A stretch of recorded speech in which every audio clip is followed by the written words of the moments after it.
আজ শহরে প্রাপ্তির সংখ্যা নেই বললেই চলে। চারিদিকে কেবল বিচ্ছেদ আর বিচ্ছেদ, আর মন ভাঙা মানুষের উন্মাদন। দুঃখী মানুষ অতি চেনা সহজ, তারা অতি সরল, তাই হয়তো কষ্টের প্রতীক তারাই। আজ শহরে প্রত্যেকেই লেখে, প্রত্যেকেই কবি। সুখগুলো দেখতে পেতাম, লেখনীগুলো প্রকাশ পেত যদি। বিচ্ছেদ না হলে হুমায়ুন আজাদরা লিখতেন না, কাজী নজরুল ইসলামকে আমরা পেতাম না।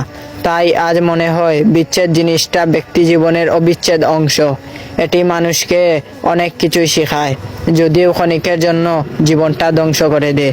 বিচ্ছেদ হওয়ার পরে কারো কষ্টকে তুচ্ছ মনে করি না। বিচ্ছেদের সুখে কেউ কাঁদলে মানাও করতে পারি না, কেননা কান্না করলে কিছুটা সময়ের জন্য হলেও কষ্টগুলো দূর হয়। তাই মানুষ হারানোর কষ্টে কাঁদতে হয়, হাসতে নয়।